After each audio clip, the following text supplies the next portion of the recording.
मेरे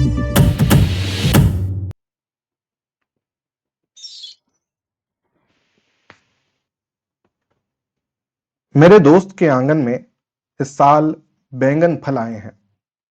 पिछले कई सालों से सपाट पड़े आंगन में जब बैंगन का फल उठा तो ऐसी खुशी हुई जैसे बांझ को ढलती उम्र में बच्चा हो गया हो। सारे परिवार की चेतना पर इतने दिनों बैंगन सवार है। बच्चों को कहीं दूर पर बकरी भी दिख जाती है तो वे समझते हैं कि वह हमारे बैंगन के पौधों को खाने के बारे में गंभीरता से विचार कर रही है। वे चिल्लाने लगते हैं। पिछले कुछ दिनों से परिवार में बैंगन की ही बात हो रही है। जब भी जाता हूं, परिवार की स्त्रियां कहती हैं, खाना खा लीजिए, घर के बैंगन बने हैं। जब वे भरे भटे का अनुप्रास साधती हैं, तब उन्हें काव्य रचना का आनंद आ जाता है।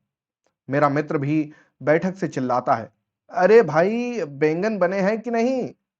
मुझे लगता है आगे ये मुझसे चाय पी लीजिए के बदले कहेंगे, एक बैंगन खा लीजिए, घर के हैं। और तश्तरी में बैंगन काटकर सामने रख देंगी। तब मैं क्या करूंगा? शायद खा जाऊं, क्योंकि बैंगन चाहे जैसा लगे, भावना स्वादिष्ट होगी और मैं भावना में लपेटकर बैंगन की फांक निगल जाऊंगा।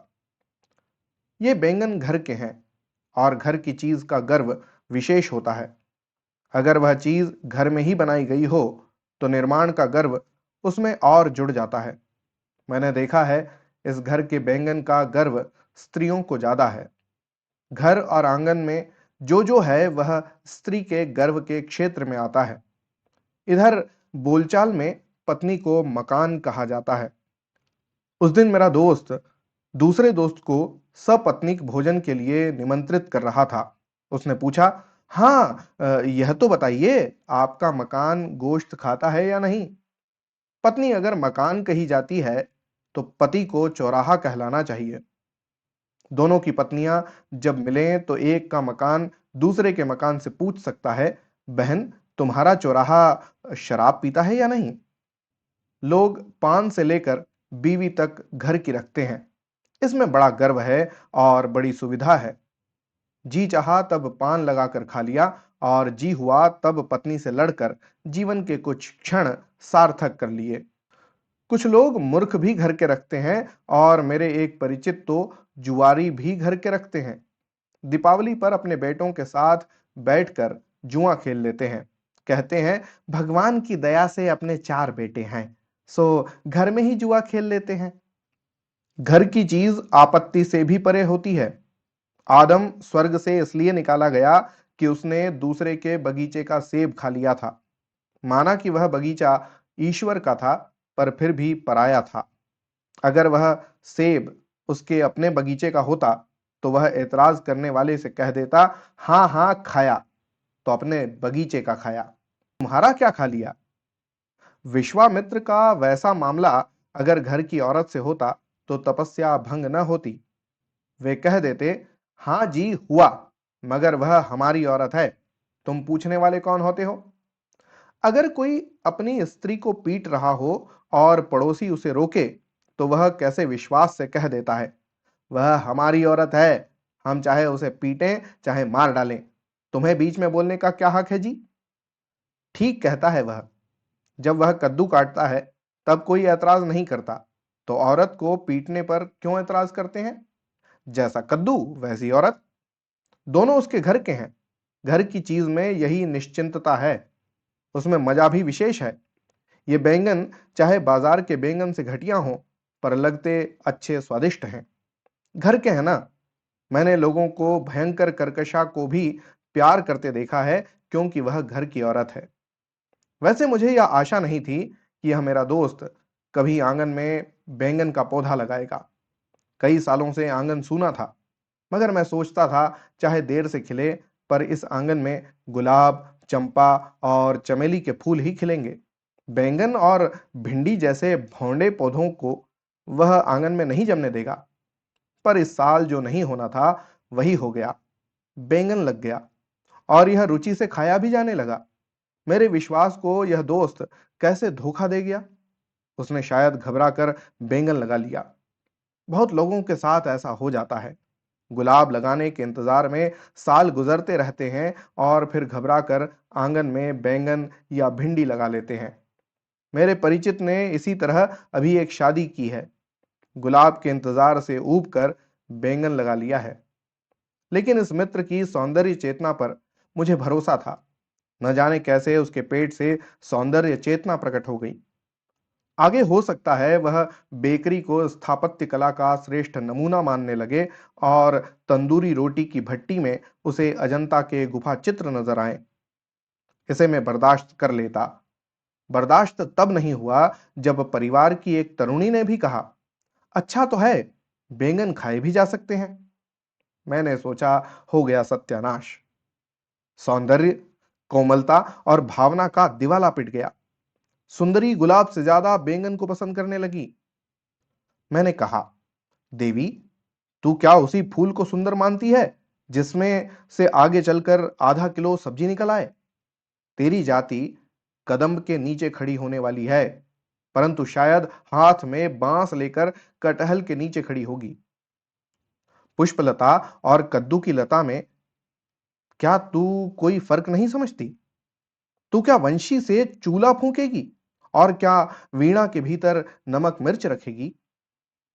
तभी मुझे याद आया कि अपने आंगन में तो कुछ भी नहीं है, दूसरे पर क्या हंसूं। एक बार मैंने गेंदे का पौधा लगाया था। यह बड़ा गरीब सर्वाहारा फूल होता है, कहीं भी जड़ें जमा लेता है। मैंने कहा, हुजूर, अगर आप जम जाएं और खिल उठें तो मैं गुलाब लगाने की सोचूं। मगर वह गेंदा भी मुरझा कर सूख गया। उसका डंठल बहुत दिनों तक जमीन में गड़ा हुआ मुझे चिढ़ाता रहा कि गेंदा तो आंगन में निभ नहीं सकता, गुलाब रोपने की महत्वाकांक्षा रखते हो। और मैं उसे जवाब देता, अभागे, मुझे ऐसा गेंदा नहीं चाहिए जो गुलाब का नाम लेने से ही मुरझा जाए। गुलाब को उखाड़ कर वहां जम जाने की जिसमें ताकत हो, ऐसा गेंदा मैं अपने घर में, अपने आंगन में लगने दूंगा। मेरे घर के सामने के बंगले में घनी मेहंदी की दीवार सी उठी है। इसकी टहनी कहीं भी जड़ जमा लेती है। इसे ढोर भी नहीं खाते। यह सिर्फ सुंदरियों की हथेली की शोभा बढ़ाती है और इसीलिए इस पशु तक के लिए बेकार पौधे की रूमानी प्रतिष्ठा लोक गीतों से लेकर नई कविता तक में है। नेल पॉलिश के कारखानों ने मेहंदी की इज्जत अलबत्ता कुछ कम कर दी है, तो मैंने मेहंदी की कुछ कलमें आंगन में गाड़ दी। 2-3 दिन बाद आवारा ढोरों ने उन्हें रौंद डाला। मैं दुखी था। तभी अखबार में पढ़ा कि किसी हाइड्रो इलेक्ट्रिक प्लांट का पैसा इंजीनियर और ठेकेदार खा गए और उसमें ऐसी घटिया सामग्री लगाई कि प्लांट फूट गया और करोड़ों बर्बाद हो गए। जो हाल मेरे मेहंदी के प्लांट का हुआ, वही सरकार के उस बिजली के प्लांट का हुआ। दोनों को उजाड़ ढोरों ने रौंद डाला। मैंने इस एक ही अनुभव से सीख लिया कि प्लांट रोपना हो तो इसकी रखवाली का इंतजाम पहले करना। भारत सरकार से पूछता हूं कि मेरी सरकार, आप कब सीखेंगी? मैं तो अब प्लांट लगाऊंगा तो पहले रखवाली के लिए कुत्ते पालूंगा। सरकार की मुश्किल यह है कि उसके कुत्ते वफादार नहीं हैं। उनमें से कुछ आवारा ढोरों पर लपकने के बदले उनके आसपास दुम हिलाने लगते हैं। फिर भी भारत सरकार के प्लांट तो जम ही रहे हैं और आगे जम जाएंगे। उसके आंगन की जमीन अच्छी है और प्लांट सींचने को 45 करोड़ लोग तैयार हैं। वे प्लांट भी उन्हीं के हैं, सरकार तो सिर्फ मालिन है। मेरे आंगन का अभी कुछ निश्चित नहीं है। बगल के मकान के अहाते से गुलाब की एक टहनी, जिस पर बड़ा सा फूल खिलता है, हवा के झोंके से दीवार पर से गर्दन निकालकर इधर झांकती है। मैं देखता रहता हूं, कहता हूं, तू ताक चाहे झांक, मैं इस आंगन में अब पौधा नहीं रोपूंगा। यह अभागा है, इसमें बरसाती घास के सिवा कुछ नहीं उगेगा। सभी आंगन फूल खिलने लायक नहीं होते। फूलों का क्या ठिकाना, वे गंवारों के आंगन में भी खिल जाते हैं। एक आदमी को जानता हूं जिसे फूल सूंघने की तमीज नहीं है, पर उसके बगीचे में तरह तरह के फूल खिले हैं। फूल भी कभी बड़ी बेशर्मी लाद लेते हैं और अच्छे खाद पर बिक जाते हैं। मेरा एक मित्र है, कहता है कि तुम्हारे आंगन में कोमल फूल नहीं लग सकते। फूलों के पौधे चाहे किसी घटिया तुकबंद के आंगन में जम जाएं, पर तुम्हारे आंगन में नहीं जम सकते। वे कोमल होते हैं, तुम्हारे व्यंग की लपट से जल जाएंगे। तुम तो अपने आंगन में बबूल, भटकटैया और धतूरा लगाओ, ये तुम्हारे बावजूद पनप जाएंगे।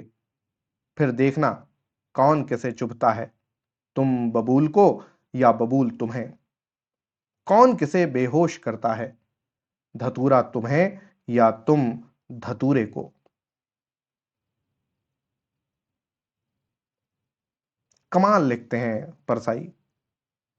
एक ही व्यंग में न जाने कितने विषयों को अपने सुई की नोक पर रखते हैं, न जाने कितनों की बखिया उधेड़ देते हैं। कमाल है। आपको कैसे लगा आज का व्यंग, बताइएगा जरूर। होती है अगली कहानी में फिर मुलाकात। तब तक के लिए धन्यवाद और जय हिंद।